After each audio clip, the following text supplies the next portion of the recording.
Before we get into the charts of Wells Fargo, let's look at this article from the Motley Fool. Michael Burry is now betting on this ex-Warren Buffett stock. In the first quarter of 2022, Warren Buffett's company, Berkshire Hathaway, ended its decade-long relationship with Wells Fargo. However, just a year later, another prominent investor, Michael Burry, aka The Big Short, along with his fund, Scion Asset Management, purchased 125,000 shares of Wells Fargo in the first quarter of this year. Berkshire first purchased Wells Fargo in '89. For many years, it was believed to be one of Buffett's favorite stock. However, in 2016, Wells Fargo was rocked by a phony account scandal in which employees were found to have opened millions of credit cards and bank accounts on behalf of customers without their consent. That's not funny. Sad. Buffett was not happy about the scandal and also reportedly didn't like the bank's hiring of CEO Charlie Squaff in 2019 because he was a Wall Street insider. As a long-term investor, Buffett had clearly had enough of the bank, but as a contrarian pick, Michael Burry is investing in the bank because it looks to be executing a turnaround. For example, the bank has already shown that it can generate a 10% return on tangible common equity. Never heard that term. And Scoff expressed confidence in the bank's ability to get to a 15% ROTCE over a medium-term horizon. Let's see.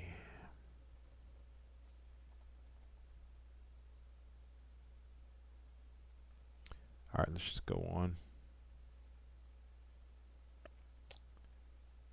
Now, the article mentions that the bank is trading at 120% of its tangible book value or net worth at less than 9 times forward earnings. Probably one of the cheaper valuation banks out there, big banks out there. All right. Let's go to, before we get to the charts, what is return on average tangible common? Computed by dividing annualized net earnings applicable to common share holders by average monthly tangible common shareholders equity.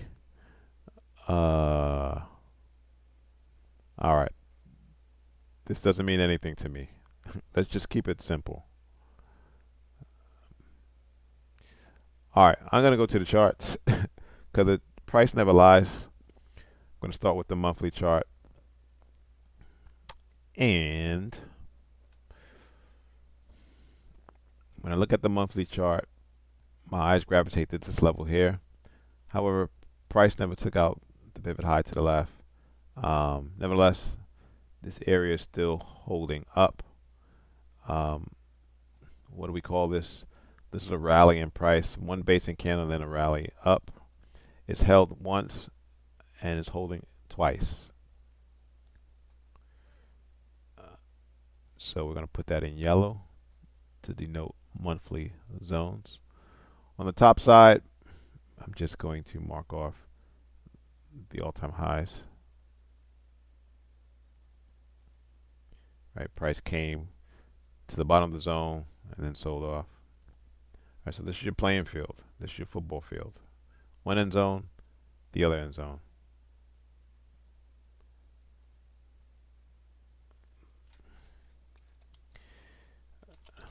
Monthly sellers at $64.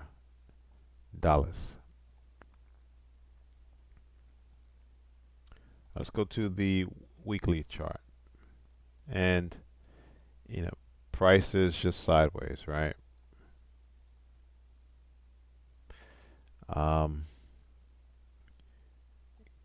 Can't even say bias down or up.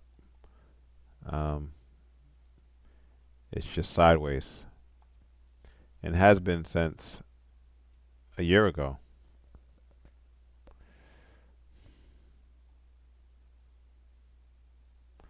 Just looking below the end zone here at $36, $38.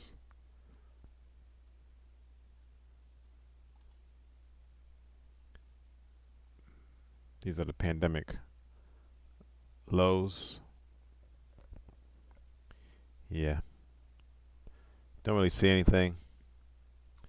I mean, you have some resistance here that may serve as support.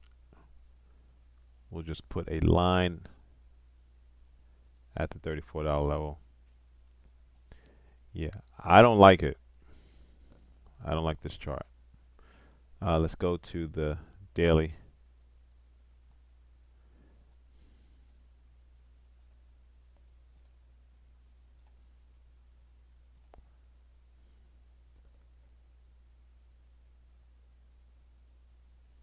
You know, I'm going to move this line down to 33.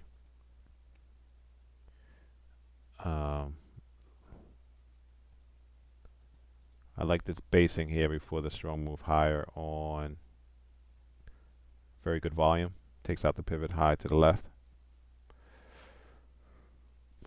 All right, so if I zoom out to the weekly,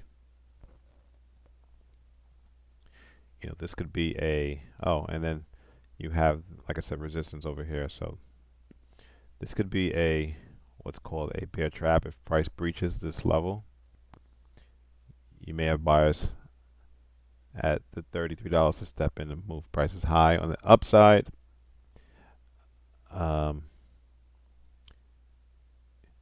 sellers may cook in again if and when price gets to $47. All right, so this is what you're playing with. This is your playing field from 33 to 47. I think there are better opportunities out there, better banks out there, maybe a JP Morgan. Let's just see, JPM.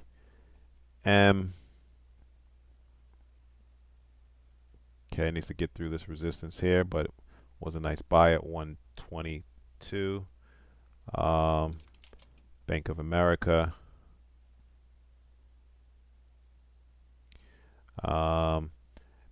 The monthly bias level at 29. It's pretty much used up, so prices could tread lower. What's another bank out there? Citibank.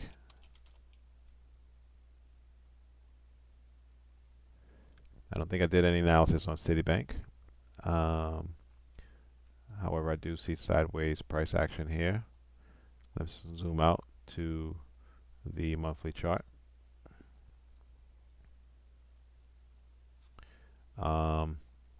Probably got a bottom between 32 and 36. Let's put that in green because that would be potential area to go long. Right? Pandemic lows. Price came back into this area back in January 2016. On the monthly chart, the simple moving average is still pointing down. What we need to see before getting long, Citi, you need to see that moving average at least bottom out, right? So, but that's going to take some time. So yeah, overall, I don't like the banks. However, they pay a dividend. Warren Buffett loves dividends. I do too, but I think there's just better opportunities to put your money in than the banks. But what do I know? I'm not a millionaire. I'm just a retail investor. Thanks for watching. Subscribe. Please like the video.